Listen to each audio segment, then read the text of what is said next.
Oi, pessoal, estamos de volta com mais um Noite do Dharma, para mais um episódio da série de Hermenêutica Vaishnava. Tudo bem, Nityananda? Hare Krishna? Hare Krishna, beleza? Prazer estar aqui mais uma vez, pessoal, falando sobre hermenêutica Vaishnava. E vamos lá. Então, sem mais delongas, já vamos para a ferramenta 15, que a gente está falando agora das 40 ferramentas, né, que ajudam a gente na tarefa, no exercício de fazer uma leitura hermenêutica dos textos sagrados. Então, a ferramenta de número 15 que a gente vai falar agora é usando 6 estágios de força para determinar autoridade ou aplicabilidade.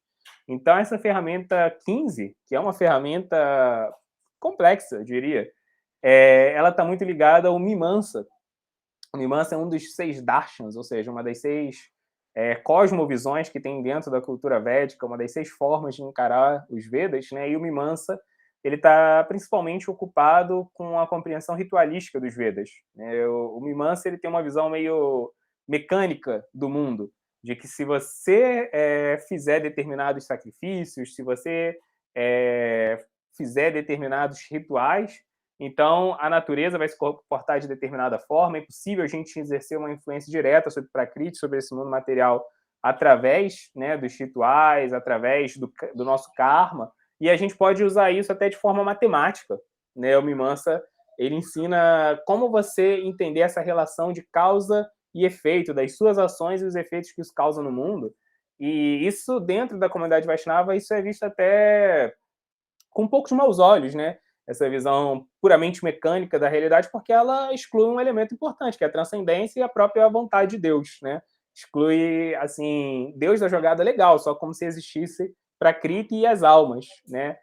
Mas uma coisa muito interessante do Mimamsa é que o Mimamsa, justamente por causa dessa fixação em rituais, o Mimamsa desenvolveu ferramentas de interpretação linguísticas muito sofisticadas, mais do que qualquer outra escola dentro do contexto védico, porque o Mimamsa estava muito preocupado em justamente garantir que quando um ritual fosse feito, ou quando um mantra fosse entoado, não houvesse nenhum erro de pronúncia no mantra, ou que houvesse uma compreensão plena do que os Vedas descrevem como um determinado ritual, para que não tivesse nenhum erro na execução do sacrifício, a parte ritualística ficasse executada com perfeição. Então, essas ferramentas linguísticas que foram desenvolvidas dentro do contexto do Mimamsa, depois elas foram exportadas para outras escolas de pensamento que aplicaram elas, né, em contextos diferentes, incluindo, né, os Vaishnavas. Então, o Jiva Goswami ele pega essas ferramentas, né, que foram desenvolvidas no Mimamsa, se apropria delas e aplica elas dentro do grande tratado dele, né, que é o Sati Sandarbha, que a gente já falou 3 vezes aqui nessa série, e ele vai aplicar essas ferramentas linguísticas do Mimamsa dentro do contexto Vaishnava, porque a gente já falou várias vezes aqui na série de hermenêutica que é importante a gente fazer uma leitura dos textos sagrados nas suas diversas camadas, né, nos seus diversos níveis de interpretação. A escritura foi escrita dentro de um contexto histórico, é importante a gente conhecer ele, né, e por aí vai. Então, assim, as escrituras elas são escritas em uma determinada língua. Chaitanya Charitamrita no Bengali, né, o Srimad Bhagavatam no sânscrito que existia em uma determinada época, os Upanishads num sânscrito ainda mais arcaico. Então é importante a gente também conhecer o contexto linguístico. É o contexto mais importante? Não é, mas é um contexto muito importante, né? Tanto que a gente vê que o próprio Chaitanya Mahaprabhu, quando ele debate com o Sarvabhauma Bhattacharya ou Prakashananda Sarasvati, ele vai construir suas interpretações vaishnavas das escrituras através muito de gramática, muito de sânscrito. Ele vai pegar ali o sânscrito e vai destrinchar diferentes leituras, né, de versos importantes, como o famoso verso Atmarama, e é a partir disso que ele vai construir todo um significado que não só é rico, mas ele vai mostrar que é um significado fiel ao texto, é fidedigno com o que o texto estava querendo dizer, e é totalmente Vaishnava. E é um significado superior aos significados impersonalistas que estavam sendo dados por esses interlocutores dele, né? Então, a gente vai ver aqui ferramentas do Mimamsa, especificamente, para a gente entender, entre as passagens da Escritura, qual passagem é mais forte do que a outra, qual tem mais autoridade do que a outra, porque isso foi um tema que a gente já começou a falar na última live que a gente fez sobre esse tema, que às vezes existem 2 passagens que parecem estar dizendo coisas diferentes, e aí talvez uma dessas passagens seja mais forte. E a gente tem que ler aquela que parece contrária ou ambígua sob a luz daquela que é mais forte, ela que vai ditar a interpretação. Então, como que a gente desambigua? Como que a gente percebe esse tipo de coisa? Então, essa ferramenta agora ela vem no nosso auxílio para dar mais recursos para a gente poder aplicar esse tipo de interpretação. Então, diga lá, Nityananda, fala para a gente um pouco aí das 6 ferramentas do Mimansa. Então, é um tema realmente complicado, né? Não sei o que eu vou arrumar aqui agora para falar, porque realmente como o Luiz Fernando disse, é uma questão técnica. Assim, e a gente pode se perguntar, né, até mesmo diante disso tudo que o Luiz Fernando falou, a gente se perguntar, poxa, né, qual que é a necessidade que a gente tem de saber disso, de fato? Tipo assim, realmente existe um princípio estabelecido segundo o qual, para a gente realizar, para a gente receber, por exemplo, para nós sermos alvos, sermos objetos da graça de Chaitanya, a gente saber disso, a gente precisa de saber disso, a gente precisa de dominar, por exemplo, essas ferramentas, a gente precisa de realmente saber lidar de forma sistematizada assim, com a literatura, saber fazer uma investigação minuciosa da literatura, para a gente poder realmente entender assim os temas mais, às vezes, detalhes, temas intricados, resolver aparentes contradições. É necessário a gente saber disso para a gente realmente, assim, para sermos alvos da graça de Deus? E a gente sabe, assim, claramente, a gente sabe que não é necessário, isso não é um requisito, né? E então alguém pode perguntar, então beleza, se não é um requisito, se isso é um negócio realmente não é fácil, é um negócio assim, fazer um uso, dominar essas ferramentas e saber fazer o uso delas não é fácil, é uma coisa assim que exige realmente esforço, exige estudo, você tem que realmente saber dominar, principalmente desse assunto aqui agora, dessa ferramenta 15, saber dominar a língua da literatura, em que o texto, em que as passagens que estão sendo examinadas foram escritas. E, no caso, a maior parte é em sânscrito. Algumas são em bengali, pode ter algumas em outras línguas, mas a maior parte é em sânscrito. E nem mesmo, assim, a gente vê que nem mesmo, até mesmo alguns acharyas, assim, não dominavam o sânscrito. Grandes referências que a gente tem, que são representantes da tradição Vaishnava, não dominavam o sânscrito, não tinham esse nível de conhecimento da gramática para poder fazer esse tipo de investigação. Contudo, né, aí fazendo assim, né, colocando o outro lado, né, da questão, se não existem as pessoas que fazem esse tipo de trabalho, assim, se não tivesse tido pessoas que tivessem feito isso, e se não tivessem pessoas que estão fazendo isso no presente momento, assim, pode ser que a gente não teria acesso à natureza, assim, digamos, integral do texto, igual a gente tem. Pode ser que o significado, assim, do texto já pudesse ter se perdido. Por quê? Porque, às vezes, o fato de não se entender a essência do que está sendo dito ali no texto, a essência das palavras, do significado das palavras no texto, segundo a língua que foi escrita naquele momento, a intenção de quem escreveu, por exemplo, pode ser que o significado já tivesse sido perdido e a gente não pudesse mais, por exemplo, conhecer os ensinamentos, por exemplo, de Chaitanya e de Krishna como a gente conhece, assim, num grau, assim, de maneira direta, de maneira profunda. Pode ser que a gente não tivesse oportunidade de ter esses ensinamentos expostos para a gente, assim, de maneira tão clara.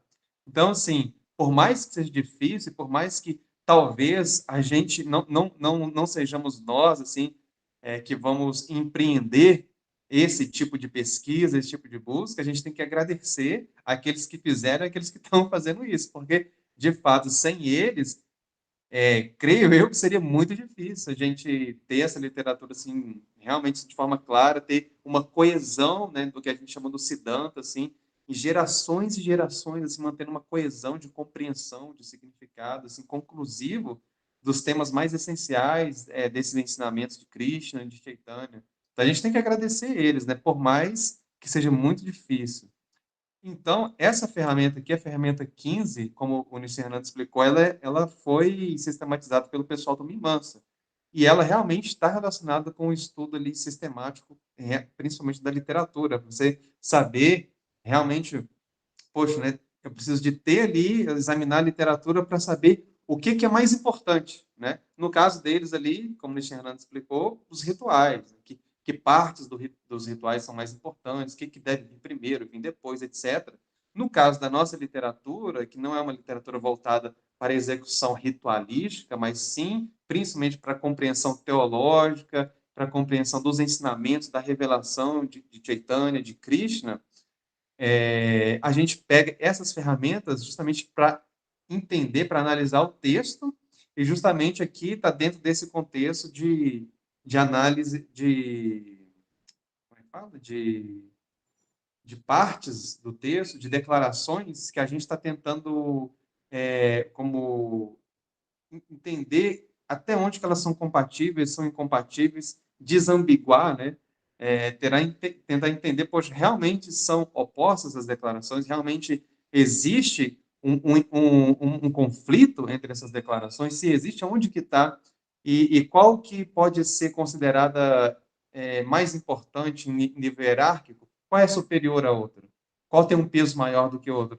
Então, aqui, nossa Acharya, Jiva Goswami, o grande filósofo, né, Gaudiya Vaishnava, ele pega essa ferramenta, então, do Mimamsa para aplicar. Ele aceita, então, ele dá, assim, ele valida essa ferramenta do Mimamsa como sendo uma ferramenta muito importante, muito válida para a gente, para nós, né, Gaudiya Vaishnavas, fazermos a investigação dos textos e a gente poder entender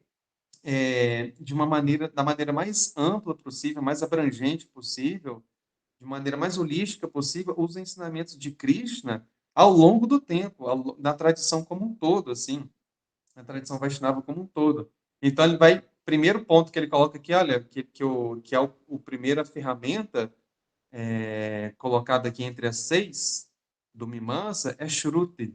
Ele fala, olha, se você tem uma declaração, e isso a gente já falou antes, se você tem uma declaração que ela é uma declaração direta, então essa é a que tem mais peso.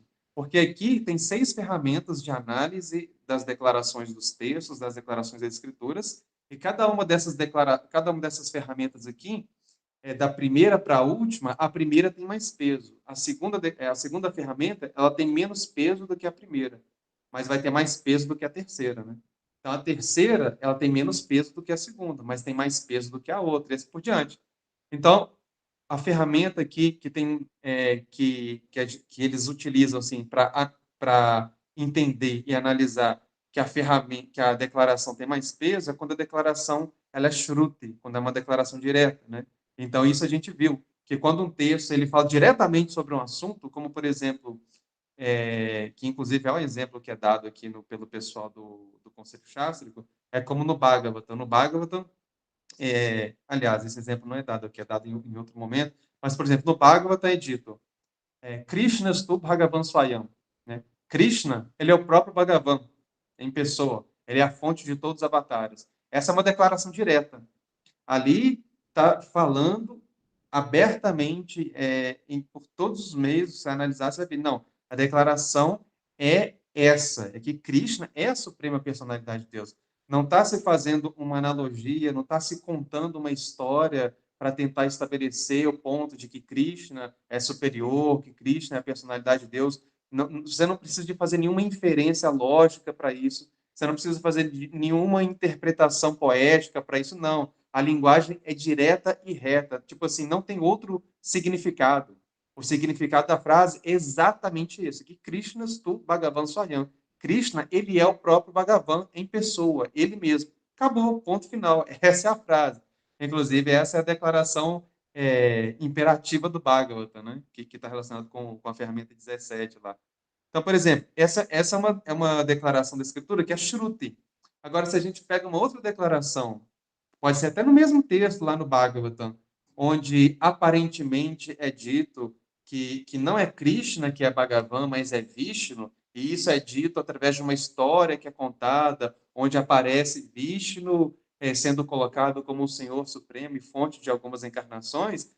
Essa história é uma história que não está estabelecendo de maneira direta que Krishna, que Vishnu, ele é Bhagavan. Isso não está sendo dito por uma declaração, por uma sentença única, simples e direta. Não. Está precisando contar uma história para você inferir, a partir dessa história, que ele é o Supremo. Mas aí, quando você compara essa história com a declaração com a outra parte da declaração, que é dita não, que Krishna é a Bhagavan, Krishna é a suprema personalidade de Deus, essa declaração que é mais direta, que é direta, na verdade, ela tem mais peso. Então, essa declaração, hierarquicamente, ela tem mais peso, ela tem mais validade do que uma história, ou do que uma declaração onde é preciso contar uma história para se estabelecer uma verdade. Então, isso a É gente tipo viu um axioma, né? um Uma axioma. declaração axiomática, né? Axiomática, exatamente. É um axioma em filosofia, né? A filosofia usa muito isso, né? Em lógica. E a gente viu quando a gente estava falando mais para trás em termos da literatura, né? Que a literatura da filosofia, ela é uma literatura direta, né? Que estabelece esses pontos. Ele usa esse tipo de linguagem. Então é fácil da gente entender esses pontos em termos de filosofia. E quando às vezes tá no meio de uma história, no meio de uma analogia, aí você precisa de fazer inferência, são usados outros artifícios gramaticais, né? A questão toda aqui está relacionada com a gramática, com o contexto, etc. Então, esse é o primeiro ponto. Se a declaração é direta, se você tem duas declarações que às vezes você está tentando entender que parecem ambíguas, a declaração que é mais direta, ela tem preponderância. E a outra declaração, então, ela deve ser subserviente a essa. O outro ponto é chamado de linga. Linga é a indicação lógica do significado. E isso está relacionado com o sentido convencional. Então, se tem uma declaração do Shastra, da Escritura, que está estabelecendo algum ponto, e ela não é uma declaração direta, ela deve tentar ser entendida, então, dentro do sentido convencional em que se era costumava usar aqueles termos ali na época em que o texto foi escrito, ou dentro da conversa, dentro do diálogo em que o texto está sendo estabelecido ali. Por exemplo, a gente vê que o Sridhara Swami, ele era considerado por Chaitanya grande autoridade em termos de comentário ao Srimad Bhagavatam.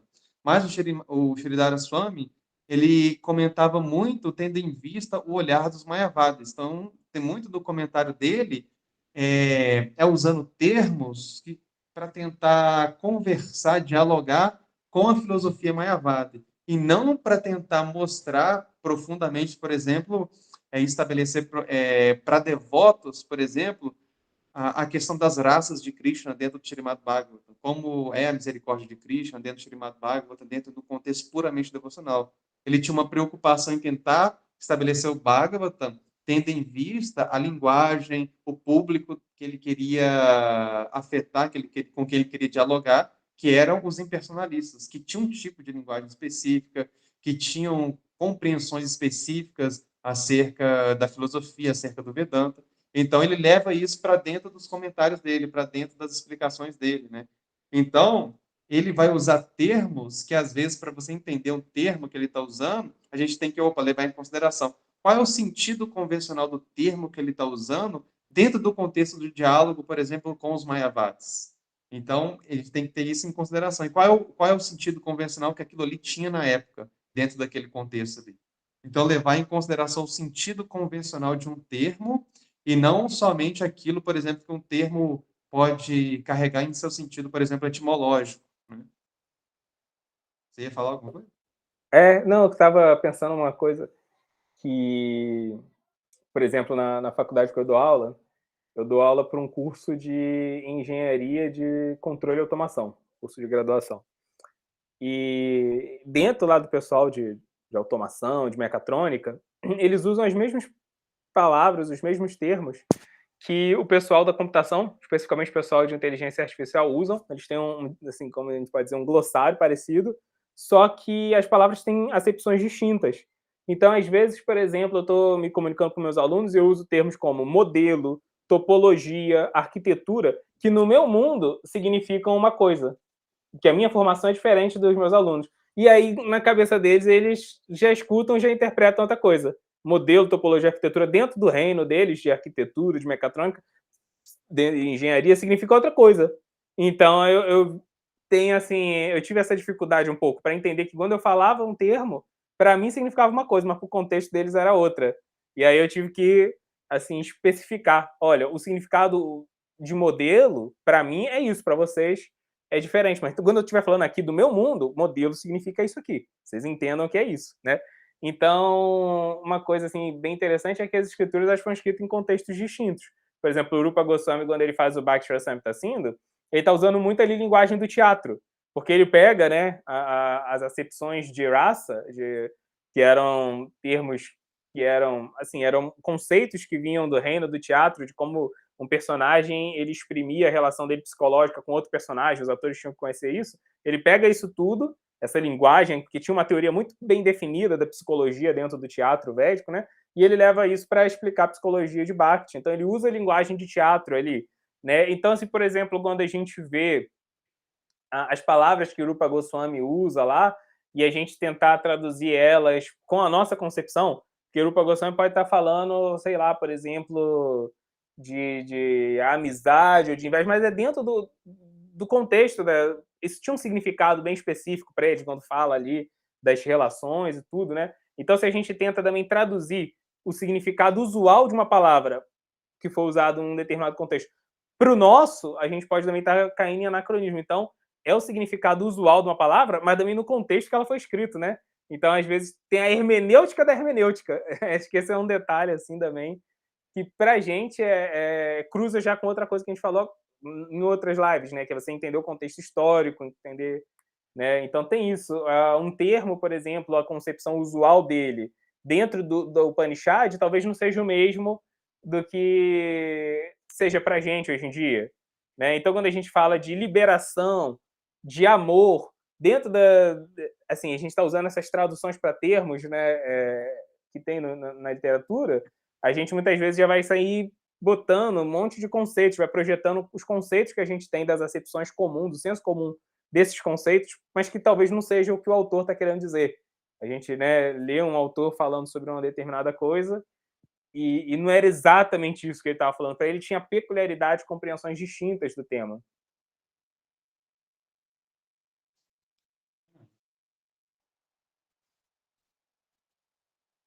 Então, esse foi o segundo ponto, né, que é a indicação lógica do significado, o sentido convencional, né, que é a linga. O terceiro ponto é Váquia. Váquia é explicado aqui como sendo a ligação sintática entre as palavras que são faladas juntas, né? Então, você tentar entender, e, poxa, dentro de uma frase ali do texto, se você está analisando ali da escritura, o que que uma palavra, o que que um termo vai significar, tendo em vista as palavras, o contexto da frase, por exemplo, né, que está sendo formado ali. Então, poxa, aquilo ali é o quê? É um objeto direto, é um objeto indireto, é nominativo, é causativo, o que que é ali dentro do sânscrito, para você tentar entender o que que aquele termo ali está querendo dizer, né? Porque a gente tem experiência disso, por exemplo, dentro da gramática portuguesa que uma palavra ela pode ser um substantivo ou ela pode ser um adjetivo, dependendo do contexto que ela é usada, dependendo como ela é usada, né? Então, a mesma coisa acontece dentro do sânscrito. E aqui está falando. Esse é o terceiro ponto. Poxa, se não tem uma declaração direta para tentar estabelecer ali algum aparente conflito de declarações, nenhuma delas não dá para ver qual que é direto, não tem uma declaração direta, então se parte para sentido convencional do significado. Se o sentido convencional do significado também não deu para resolver, às vezes deu um empate ali, aí você vai para a váquia, que é tentar entender, então, na construção da frase ali, qual é o termo que está causando ali algum tipo de ambiguidade, algum tipo de desconforto ali na compreensão. E aí, se você não conseguir, a partir disso, poxa, você vai para o quarto ponto, que é chamado de prakarana, que é o contexto. Está falando que é combinar as informações encontradas em ambas as declarações para tentar entender qual é mais forte, né? Porque às vezes você tem uma declaração que ela faz um tipo de uma declaração assertiva assim falando sobre alguma coisa, mas que ela não é uma declaração que ela dá uma informação completa, falta uma parte dela. E uma outra declaração que você pega no texto, falando sobre o mesmo assunto, que tem, de repente, a resposta para aquela declaração ali, mas que não fala a outra parte que a outra declaração falou. Então, cada uma tem uma parte da declaração ali. E aí, o que que os textos falam? Poxa, você tem que pegar, combinar essas informações para tentar entender qual que é mais forte. Aí você vai ter que aplicar todas as outras ferramentas para tentar entender qual que é mais forte. Uma fala uma parte do conhecimento e a outra fala a outra parte. Tipo assim, é como se um explicasse a causa, o outro explicasse o efeito. né? Ali dentro desse tipo de compreensão. Aí eu preciso entender, poxa, beleza, qual que é mais importante? Qual que tem mais autoridade aqui? Aí você combina as duas. Aí beleza, aí você entendeu do que está falando, a coisa toda. Elas isoladas, você não consegue fechar o conhecimento completo, não consegue entender objetivamente, concluir do que se trata realmente de maneira conclusiva. Mas combinando você consegue. Mas beleza, e qual delas que é mais importante, né? Aí você tem que usar as outras ferramentas. O Conselho Chástrico vai falar e essas ferramentas aqui do Mimansa vai falar. Você tem que usar as outras ferramentas de análise para tentar entender qual que é mais forte, qual que tem mais validade. E aí, o próximo ponto é a ferramenta chamada de Stana, que é o lugar, que é como assim o lugar? Então, se você está lendo uma declaração, aonde você está lendo ali uma declaração, aonde que essa declaração ocorre dentro do texto? Ela está ocorrendo perto de qual assunto? Qual assunto está sendo dito ali? Então, você vai poder inferir, a partir da proximidade com o assunto que está sendo dito, qual é a natureza daquela declaração ali. Se você não tem uma declaração direta, você não consegue estabelecer um sentido convencional, você não consegue estabelecer uma conexão sintática das palavras na frase para entender o significado, você não consegue fazer uma combinação de duas declarações para entender o significado conclusivo. Então, você pega aquilo que está sendo dito ali, você está com duas declarações. Aí, uma declaração, ela está sendo falada dentro de um contexto. E essa declaração, que é parecida com essa que você está analisando, ela está falando dentro de um outro contexto, às vezes. Então, você vai tentar ver, poxa, qual dessas declarações aqui que realmente está mais próxima da conclusão dessas declarações, daquilo que elas estão tentando estabelecer. Qual delas, por exemplo, que está mais relacionado com a declaração direta, por exemplo? E aí vai tentar estabelecer a hierarquia com base nisso. E a última ferramenta é chamada de Samáquia, que é o significado etimológico das palavras. Né? Então, se a gente não conseguiu, usando essas ferramentas, estabelecer, então você vai lá para o significado etimológico. E aí, pelo significado etimológico, pela raiz das palavras ali, a gente vai tentar entender realmente qual é o significado ali que está mais próximo de uma declaração direta, mais conclusiva sobre o assunto ali. Então é isso, assim, são termos realmente aqui relacionados com gramática. O pessoal da área de linguística, de letras aí, realmente, assim, podem falar com propriedade sobre esses assuntos, que os sanscritólogos de plantão aí vão poder falar com mais propriedade sobre isso. Né? Mas realmente é uma questão de análise de texto. E isso, assim, para pessoas que trabalham com isso, que têm a mente voltada para isso, que têm até a natureza para esse tipo de investigação, para elas, isso pode ser, assim, tipo assim, uma aventura para essas pessoas. Não é um negócio necessariamente maçante, né? Aquilo para elas pode ser até gostoso, algo que a gente vê assim como complicado, assim, impossível de atingir. Para algumas pessoas, aquilo ali vira um objeto de meditação, ao invés da pessoa ficar pensando em detalhes, de repente, assim, poxa, detalhes da vida, assim, dela, cotidiana, ela está pensando em detalhes sobre o entendimento da escritura. Poxa, estou meditando, assim, em detalhes da compreensão gramática de um texto ali, e a pessoa fica meditando no Shastra, meditando no Acharya, meditando no significado da escritura, meditando na instrução de Krishna, né? Então, ela transforma essa habilidade que ela tem num tipo de meditação, por exemplo, na palavra, na revelação de Krishna, né? Então, esse é um ponto, né, que a gente tem que considerar, né? Que isso, para quem sabe fazer, para quem gosta, para quem lida com isso aqui é um objeto de meditação também. E a gente vê que pessoas como o Diva Goswami a gente sabe que não era uma pessoa assim que era uma pessoa racionalista, que era uma pessoa que estava relacionada só com a questão do conhecimento lógico, do jnana. Ele era uma pessoa que está relacionada com o rasa. Ele é um discípulo direto de Chaitanya. A gente sabe que dentro do nosso contexto teológico, ele é uma Manjari, né? Que é o que existe assim, de mais sublime em termos de identidade espiritual, no mundo espiritual, em relação com Cristo. Então, imagina, né? A pessoa que está imbuída de raça ali, empreendendo uma investigação extremamente assim profunda, robusta, detalhada em termos gramáticos para defender, para explicar, para resguardar a revelação daquilo que tem de mais doce, daquilo que tem assim, de mais belo, daquilo que tem assim, de mais transcendental na existência, né? Que é a revelação de Chaitanya, imagina, né? Então, ele usando ferramentas complicadíssimas para defender simplesmente a doçura, né? Parece até um negócio meio contraditório, assim, a gente falando, assim, fazendo esse jogo de palavras, assim, esse jogo mental, né? Mas, assim, para a gente ver como que o negócio funciona, né?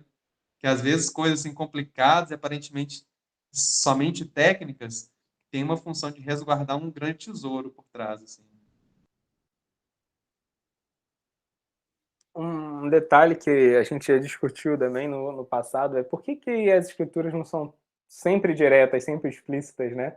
Aí facilitava a gente também não ter que ficar desambiguando, mas eu lembro que quando a gente discutiu isso, uma coisa que a gente falou que foi interessante é que essas passagens que são churutes, né, usando a linguagem dessas ferramentas, que são declarações diretas, elas são extremamente informativas, são elas que assim, são a nossa bússola de significado à medida que a gente está estudando as escrituras, é ali que a gente vai garantir que a gente está entendendo mesmo qual é o cerne da revelação, né, o que, que o texto entende como argumentos centrais, principais. Porém, as declarações indiretas elas são importantes para mexer com outros aspectos nossos além da compreensão intelectual. A gente precisa envolver a nossa imaginação, as nossas emoções, a gente precisa se absorver na história. Então, assim, a história ela precisa ser construída com esses elementos indiretos. A nossa subjetividade ela também tem que ser ali abraçada pela narrativa que está sendo construída, né? Então, se fosse só declarações diretas, assim, ia ser como um livro de. Todas as escrituras seriam como um livro de teologia sistemática. Você ia entender coisas, entender os modos da natureza, você ia entender quem Deus é em relação à alma e o mundo material, mas você não ia conseguir se sentir parte da história de Cristo, você ia conseguir se apaixonar, se atrair por Cristo, né? Então, assim, esses elementos que são muito importantes, eles seriam perdidos, né? As escrituras também precisam envolver a nossa subjetividade, né, no processo ali de relação com o Siddhanta. Então, essas declarações indiretas, elas são extremamente importantes, né? Essas passagens, elas têm um valor incrível, e aí as declarações diretas, elas meio que servem também para impedir a gente de cair num relativismo quando lida com as escrituras. Então, meio que elas são ali aquela tela de proteção ali para a gente poder explorar com segurança a narrativa das escrituras, também não se perder na subjetividade, né? Então, vamos lá. A próxima ferramenta é a ferramenta 16. Os Gaudiya Vaishnavas dão diferentes níveis de autoridade para os vários comentadores. E tem até um termo técnico para essa ferramenta, que é Tika Taratamya. Então, a gente estava falando até agora sobre como a gente pode desambiguar passagens das escrituras. Agora a gente está indo além. A gente está vendo como que a gente pode desambiguar pessoas que já interpretaram as escrituras para a gente, as interpretações das escrituras, né? E aí existe aqui uma explicação bem bacana sobre isso. Comenta aí, Nityananda. Então, exatamente. Essa é a nota que o Conselho Chástrico coloca aqui, né? Que a ferramenta ela é para se aplicar aos comentários dos Shastras. Então, beleza. Né?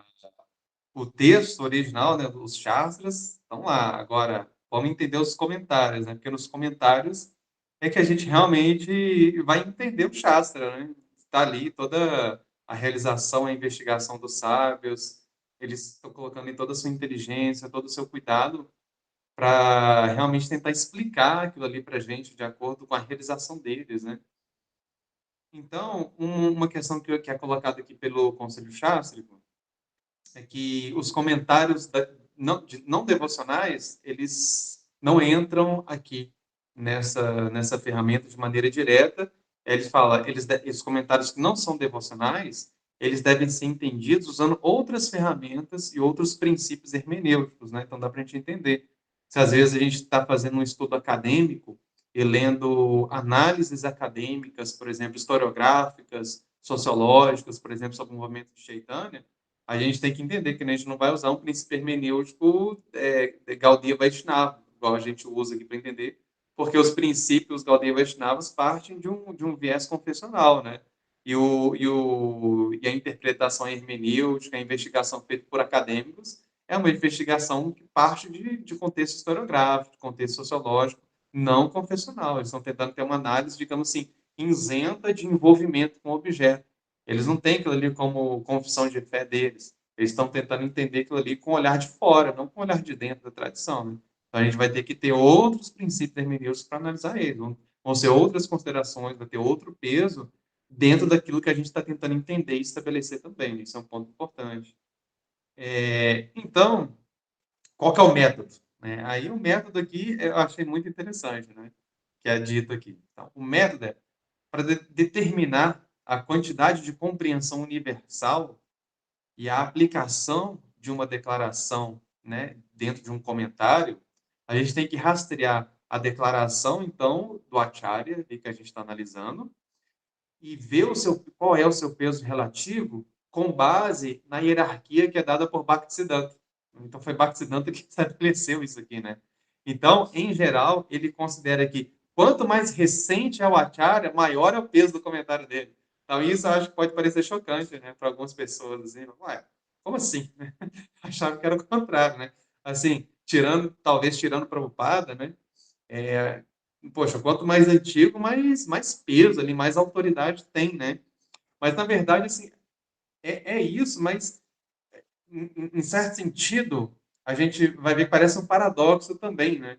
Por quê? Porque o que vai ser estabelecido? Poxa, para o Acharya mais recente, realmente, ter o peso maior de autoridade nas declarações dele, nos comentários dele, ele tem que ser completamente baseado nos acharyas originais. E a gente falando do contexto Gaudiya e Vaishnava, os acharyas originais são os 6 Goswamis, principalmente Rupa e Diva Goswami ali.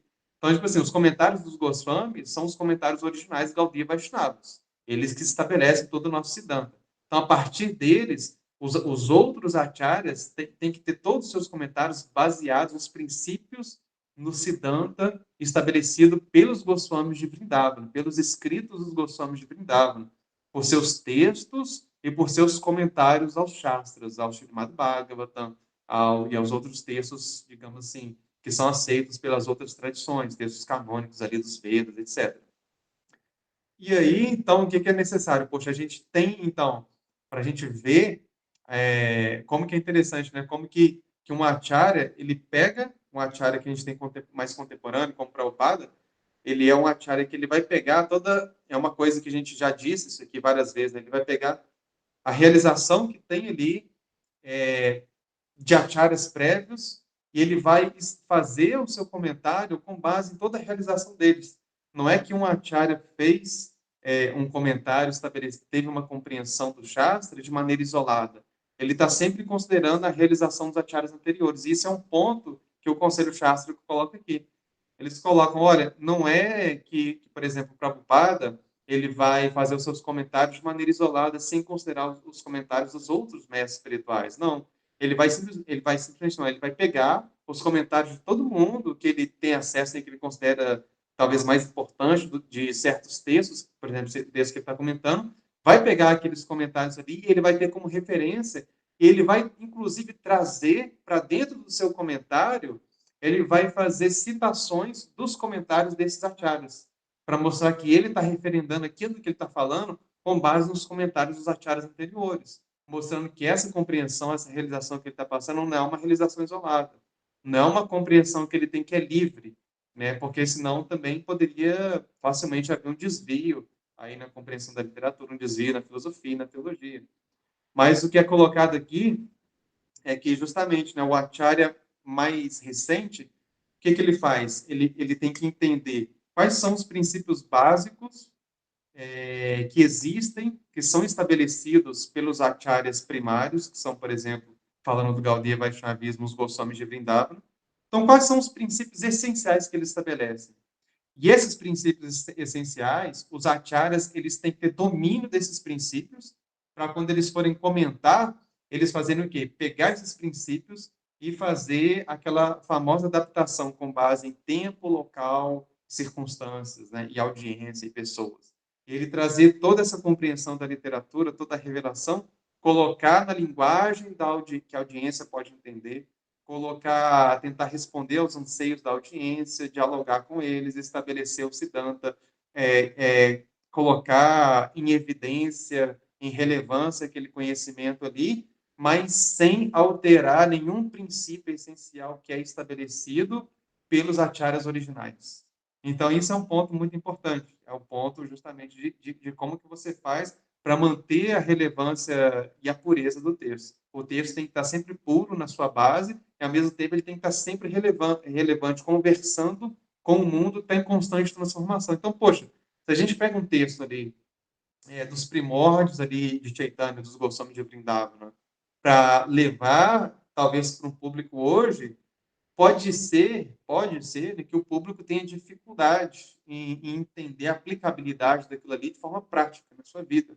A gente vai ver o Prabhupada pegando esses mesmos ensinamentos dos acharyas, lá da Idade Média, ali na Índia, e colocando ali em termos assim muito simples, muito didáticos, ali muito diretos, muito diretos. O Prabhupada tinha isso, que ele era muito direto. Ele é direto ao ponto, né? Ele tinha muito shruti, né?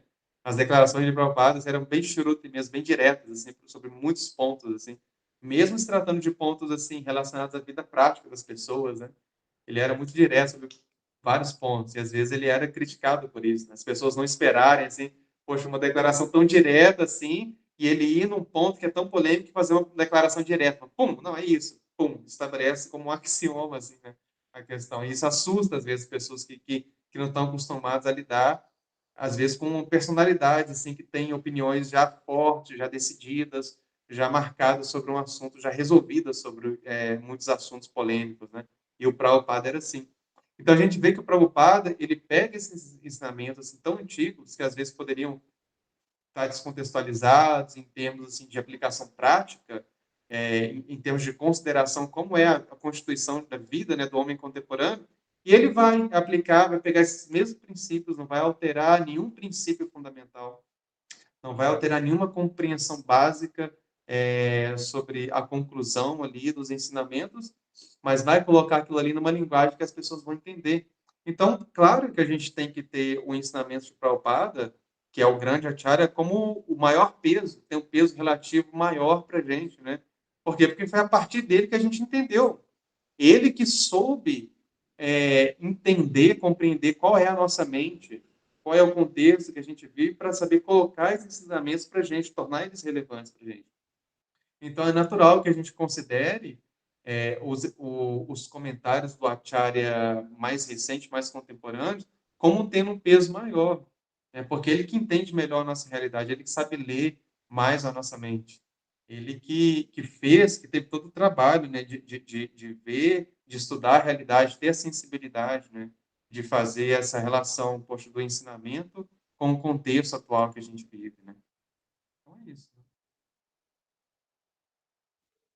Então, aí quando você falou dessa questão do tempo, do lugar, da circunstância na aplicação das escrituras, eu até lembrei de uma coisa que o Bhaktivinoda Thakur fala, que a gente sabe, né, assim, que o conhecimento compõe o Siddhanta, ele é normalmente categorizado em 3 partes, né, que é Sambandha, Videya e Prayojana. Sambandha é o conhecimento basilar, né, o conhecimento que define o que é o que, né, dentro da estrutura de pensamento aí Vaishnava, né? Então, o que é a alma, quem é Deus, tudo mais.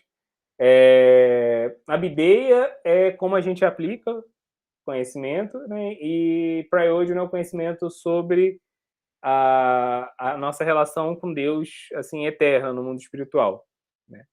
Então, a gente tem até lá no começão dessa série mesmo de hermenêutica, a gente falou de Sambandha, Videya e Prayojana, talvez no segundo vídeo, não lembro, segundo ou terceiro. Bhaktivinoda Thakur, ele fala que o principal professor de Sambandha são os acharyas, né? Então, esses grandes mestres aí, eles vão chegar e vão definir ali as categorias, muitas vezes com novas informações em relação ao que os outros acharyas já falaram. Então, se a gente vê, por exemplo, como Madhvacharya explica os modos da natureza, né? O tema modos da natureza é um tema de Sambandha, é uma definição básica, né? Você vai usar ela para construir aplicações, né? Então, ela em si não é uma aplicação, ela é uma definição, é um conceito. Então, você vê Madhvacharya falando dos modos da natureza, ele vai dar um determinado enfoque, que ainda é Vaishnava, mas ainda está muito dentro daquela lógica dos Vedas, né? Ainda está muito preso na lógica ali da coisa do ritual, de Prakriti, né, que é muito linguagem dos Vedas, né?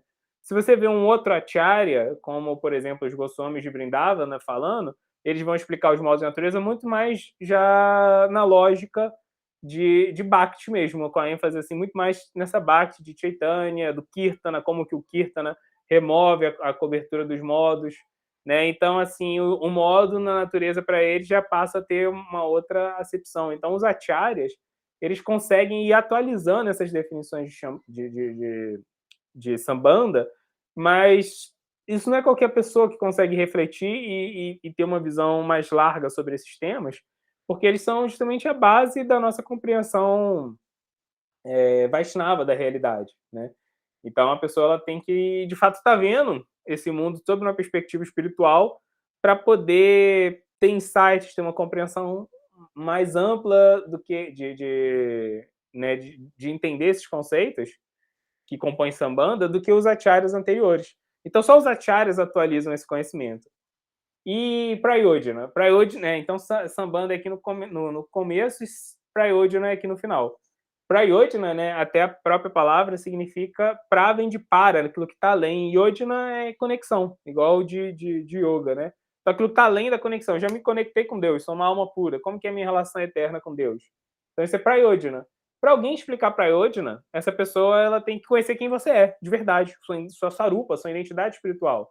Então não dá para um livro passar exatamente Prayodhana. Os livros eles dão amostras grátis de Prayodhana, tem descrição do mundo espiritual, livros como Brihad Bhagavatamrita vão estar ali falando da relação, né, de Krishna com grandes almas, vão estar até exemplificando isso através de histórias. Então tem assim uma amostra grátis de Prayodhana, mas te explicar Prayodhana tem que ser a super-alma. Porque a super-alma é a única pessoa que vai te conhecer completamente agora. Ela conhece sua sarupa, não sua personalidade ali externa agora, né? Não, ele conhece quem você é mesmo. Então ele pode te revelar quem você é. Então quem ensina Prayodhana pra gente, o melhor professor de Prayodhana que a gente vai ter é a super-alma. Mas e aqui no meio, em Abdeia, em aplicação? E aí, Bhaktivinoda Thakur vai falar que a melhor pessoa para explicar Abdeia é o pregador contemporâneo. Ele vai falar, são os Siksha Gurus que estão vivendo em um determinado momento. É a melhor pessoa para te explicar, mais até do que o Acharya. Isso que é muito interessante, porque normalmente a gente tende a entender que o Acharya ele é o melhor para explicar qualquer assunto, né, em qualquer categoria, e Bhaktivinoda fala, não, ele é o melhor para explicar Sambanda, mas para explicar Abdeya, o Siksha Guru que está convivendo com você agora, ele é melhor, porque ele pode contextualizar. Se a Abdeya é aplicação, precisa muito do contexto. A Abdeya é a parte mais dependente de contexto. E contexto é uma coisa muito relativa, muito fluida. O tempo, o local, a circunstância mudam muito rápido, né? Então, nesse sentido, tem muita lógica isso que está sendo falado aqui, né? Você tem que atualizar as aplicações das coisas. Por exemplo, Jiva Goswami mesmo, que a gente falou pra caramba dele hoje. Jiva Goswami fala o seguinte: você quer entender qual é o Varna de uma pessoa? É uma coisa muito útil para você fazer, você ver a motivação que levou ela a virar devoto. Se ela, né, aí ele pega aquelas 4 categorias de fé que Krishna fala lá no capítulo 7 do Bhagavad Gita. Se a pessoa virou devoto porque ela estava temendo a segurança dela, porque ela estava sofrendo, porque ela estava aflita, então ela é Shudra. Ele bota assim bem direto, é Shudra. Porque é o Shudra normalmente que está muito preocupado com as coisas. Se a pessoa estava buscando algum tipo de recurso, então ela é baixa. Se ela buscou Deus para poder ganhar alguma recompensa, ganhar uma recompensa material, ela é baixa, porque o baixa ele tem essa necessidade de conseguir recursos materiais para fazer o que ele faz. Se ela buscou Deus por curiosidade, ela é kshatriya. E se ela buscou Deus por sabedoria, ela é brahmana. E é bem assim, né? Jiva Goswami fala isso. Agora, quando você vê Bhaktivinoda Thakur mais na frente, Bhaktivinoda Thakur fala assim, você quer saber o Varna de uma pessoa? O melhor jeito de você ver o Varna de uma pessoa é você ver a opinião de especialistas. Aí ele fala, o problema é que a gente não tem esses especialistas.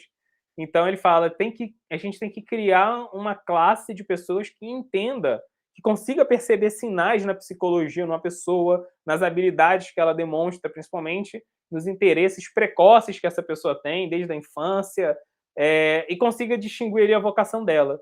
E aí, o que você faz? Você submete uma pessoa a um comitê formado por 3 brahmanas desses, por 3 intelectuais especialistas em vocação, e aí você tenta ver qual é o consenso deles.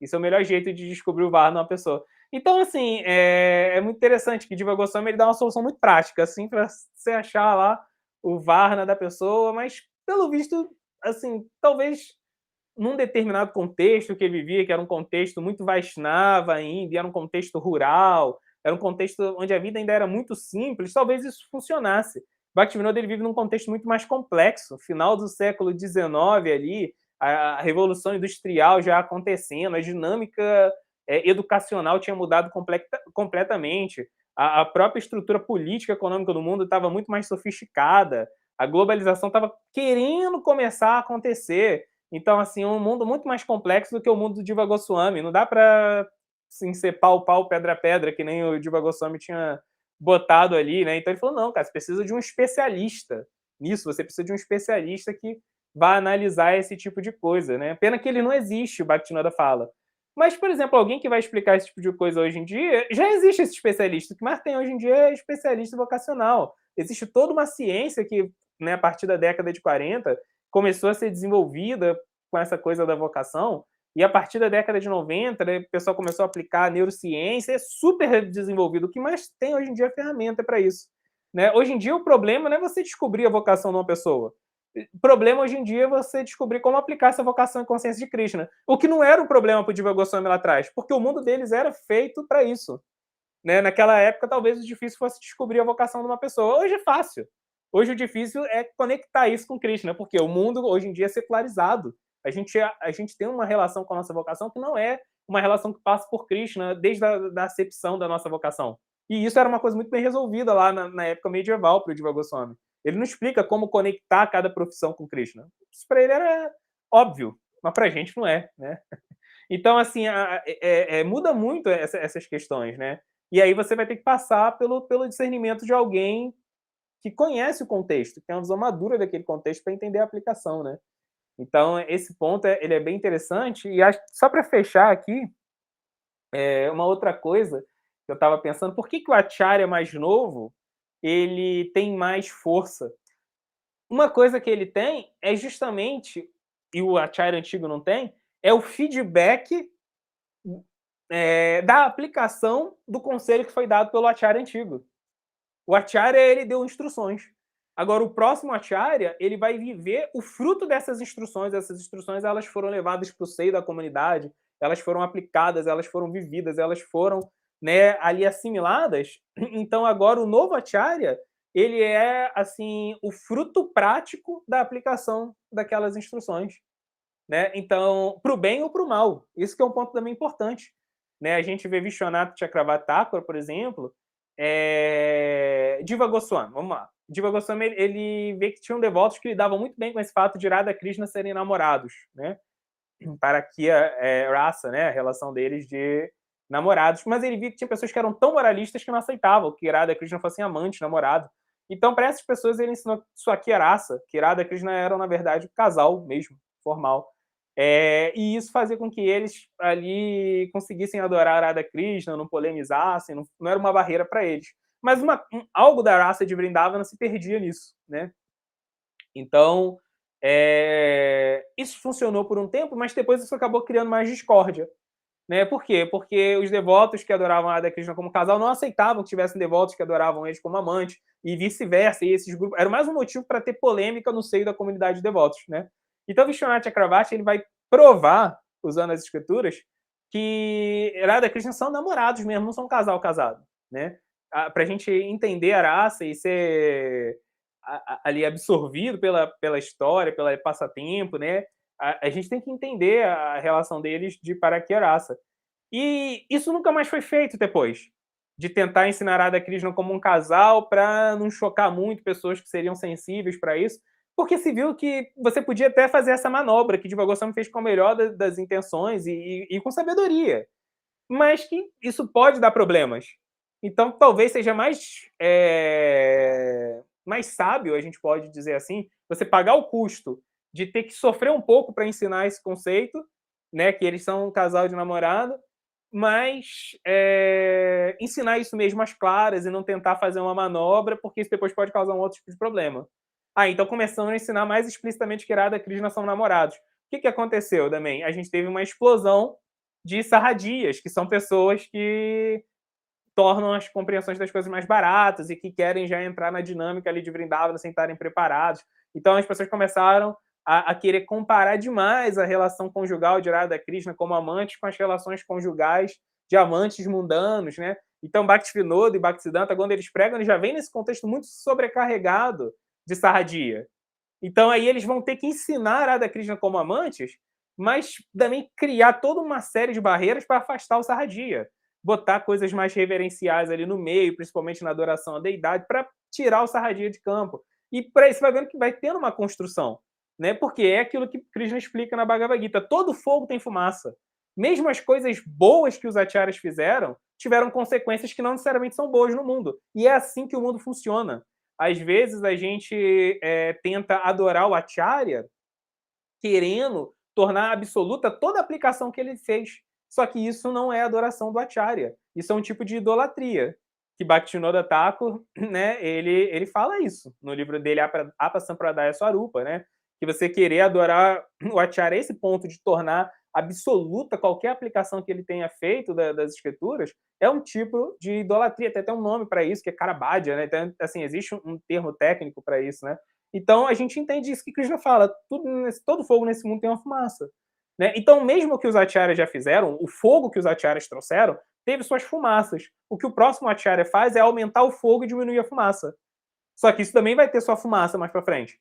E aí o próximo acharya vai vir, vai alimentar o fogo e vai diminuir a fumaça. Então, assim, é importante esse processo, né? O próprio acharya ele faz isso em vida. Prabhupada fazia muito casamento arranjado no começo da missão dele, de criar ISKCON. Depois ele viu isso não funciona, e ele foi parando de fazer esse tipo de coisa, né? Ele não queria mais, né? E a gente vê que uma coisa que Prabhupada fez que foi muito útil no começo, mas depois teve sua fumaça, foi dar sannyasi para jovens. Então isso já não é uma coisa que a gente faz hoje em dia. Então, essa sabedoria é preciso também de entender. Dentro das instruções do Acharya, né, ele trouxe o fogo. Mas que fumaça esse fogo pode ter feito, né? O próximo Acharya ele vai trazer isso aí de volta. E aqui tem uma relaçãozinha, né? Do top significado até dos mais fortes para os mais fracos, né? Então, mais forte, Prabhupada. Aí depois, Vivriti, que são os comentários de Bhaktisiddhanta. Aí depois, tem uma coisa aqui que é engraçada, que tem dois... tem primeiro um comentário de Bhaktivinoda, que é o Bhagavatarka Maritimala, é o mais forte, e depois os Amrita Pravaha Baixa. São outros comentários de Bhaktivinoda, mas são postos aqui como mais fraco. Não sei porquê. O texto explica isso, o Nityananda, não? Eu posso especular aqui, porque o Amrita para barra baixa, ele é mais resumidinho. Até Prabhupada, quando ele escreveu os resumos dele lá do Chaitanya Charitamrita, no começo do Chaitanya Charitamrita, sempre tem um resumo do capítulo. Basicamente, esse resumo é uma tradução do que Bhaktivinoda escreveu no Amrita para barra baixa. Então, ele é bem sintéticozinho, né? E o Bhagavatarka Maritimala é maiorzinho, né? Eu não sei se é por causa disso, mas aqui eles botaram o Bhagavatarka como mais forte do que o Amrita, apesar deles serem do mesmo autor, que é Bhaktivinoda. Bhaktivinoda é mais forte do que os comentários de Vishwanatha, por sua vez é mais forte do que os de Krishnadasa, mais forte do que os de Jiva Goswami, mais forte do que os de Sridhara Swami, são mais fortes do que de Madhvacharya, são mais fortes do que Vijaya Dwaja, são mais fortes do que de Viraragava, são mais fortes do que Shukadeva Acharya, que aí fala aqui que é um autor da Kumara Sampradaya, são mais fortes do que Vallabha. É bem legal, tem uma listinha aqui. Então é isso, pessoal. Essas foram as ferramentas 15 e 16, ajudaram a gente a dar mais contexto para a nossa interpretação das escrituras, desambiguar passagens que podem parecer contraditórias nas escrituras, inclusive interpretações de acharyas diferentes, comentaristas diferentes. Então é isso. Diga lá, Nityananda, faça a conclusão para a gente. Resumão do que a gente viu hoje, a conclusão. Rapaz, te falar que eu estava pensando era num ponto que é colocado aqui no Conselho Chástrico, sobre esse último ferramenta que a gente viu, é que às vezes os acharyas, eles usam, pegam partes assim do versos, do Bhagavatam, assim, que eles estão, por exemplo, usando para explicar alguma coisa que eles estão querendo explicar, mas que não é o significado convencional do texto, né? Porque se você for pegar no significado direto, às vezes, do verso que eles estão citando, no comentário deles, para explicar algum ponto, eles dão um significado diferente do que o significado que eles mesmos dão, da tradução e comentário que eles mesmos dão, quando eles estão falando do verso em si, dentro do texto mesmo original da obra, né? E os acharyas falam assim, tipo, o conselho chástrico fala então que a gente, né, tem que ter esse cuidado também, esse olhar. Quando a gente for pegar, querer entender qual é a explicação, comentário de um acharya, assim, o comentário tipo assim mais direto deles tem maior peso, né? É o comentário que eles fazem direto no texto sobre aquele verso, não quando eles pegam aquele verso específico do texto e vai citar em uma outra obra deles, né? Eles chamam a atenção por isso que eu achei interessante, porque acontece mesmo, né? O Prabhupada mesmo, ele faz muito isso, né? Ele dá significados diferentes, assim, quando ele vai citar alguma coisa, referendar, vai dar um significado, às vezes, que é mais indireto, não é um significado direto, né, do texto, só para corroborar aquilo ali. E a gente tem que ter essa maleabilidade aí. Uma coisa é quando ele explica o texto dentro do seu contexto, e uma coisa é quando ele pega o texto para suportar, né, algo que ele está explicando em outro contexto, né? O texto dentro. Isso é legal mesmo. Mas é isso, estou satisfeito aí com o que foi dito aí. E é isso aqui. E eu lembrei de um último ponto para falar, que Prabhupada, ele mesmo, tem vários Prabhupada, né? Prabhupada falando nas cartas, Prabhupada falando nas aulas, Prabhupada falando nos livros. Então, Prabhupada, ele mesmo já estabeleceu a hierarquia dele mesmo em vida, né? De força. Que aquilo que ele falou nos livros é mais forte do que aquilo que ele falou nas aulas. E aquilo que ele falou nas aulas é mais forte do que aquilo que ele falou nas cartas, né? Dito isso, 2 anos atrás eu li as cartas de Prabhupada e foi uma experiência muito boa. Porque nas cartas, assim, a gente vê uma faceta muito prática de Prabhupada e tem coisas que a gente vê ali que Prabhupada não fala, por exemplo, numa aula, ou não fala, por exemplo, em livros, que são muito boas, muito bacanas, se a gente quiser ver a aplicação, né? Então, por exemplo, Prabhupada dando instruções sobre como os devotos de New Vrindavana deveriam fazer uma empresa, como eles deveriam criar uma empresa para fazer benfeitorias públicas, como asfaltar estradas, como fazer esse tipo de coisa, produzir energia na região e concorrer a licitações públicas para poder construir estradas na região, esse tipo de coisa, porque ele fala que se os devotos fazem isso, eles conseguem uma fonte de renda a mais para os próprios devotos da comunidade viverem com satisfação, com segurança, estarem tranquilos, assim. Era mais uma fonte de renda para o templo, era também um jeito dos devotos mostrarem para o mundo assim que eles eram responsáveis, de que a filosofia que eles estavam seguindo estava mudando a vida deles, porque eles iam fazer o trabalho deles muito bem feito.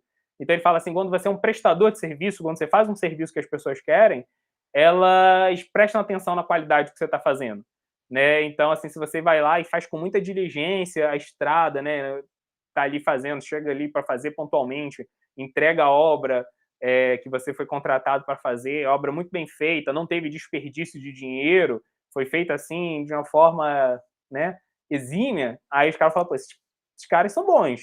Aí você faz isso uma vez, 2 vezes, 10 vezes, os caras são impecáveis, são ótimos, né, funcionários. Aí a pessoa fala, esses caras têm alguma coisa diferente, né? Então, o Prabhupada dá uma instrução assim, Prabhupada várias vezes vai falar nos livros dele ou nas palestras dele, que quando a gente faz algo como Jagya, algo para Krishna, como sacrifício para Krishna, tem que ser no modo da bondade, tem que ser feito, né, com cuidado, com zelo. Mas agora a gente vê Prabhupada falando isso, né, desse jeito, é a mesma instrução, mas tem um contexto ali que torna assim, a coisa...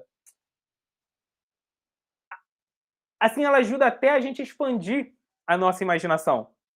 Ele falou que eles podiam montar uma fabricazinha, né, uma empresazinha para, né, fazer obras públicas, benfeitorias públicas. A gente começa, pô, esse é um exemplo que eu nunca tinha visto, né? Então ele mesmo saiu do contexto das escrituras para alargar assim as aplicações. Ali ele estava atuando como aquele Siksha Guru que está expandindo a videia, né? Então nas cartas Nos livros a gente vê o Prabhupada Acharya, que está ensinando Sambandha, mas é nas cartas que a gente muitas vezes vai ver o Prabhupada Siksha Guru expandindo a Videya, e eu acho isso incrível. Então, para quem já leu os livros de Prabhupada e está querendo mais, eu aconselho muito as cartas. Apesar de Prabhupada mesmo ter falado que as aulas são mais fortes, mais poderosas do que as cartas, eu gostei mais de ter lido as cartas de Prabhupada do que as aulas, sinceramente. Porque nas aulas, muitas vezes eu vi que ele fala a mesma coisa dos livros de um outro jeito, de um jeito talvez mais menos rigoroso e tal. Agora, nas cartas tem coisas únicas que ele fala, que você só vê ali, né? Ele dando, por exemplo, uma explicação de como ele gostaria que os devotos construíssem cidades.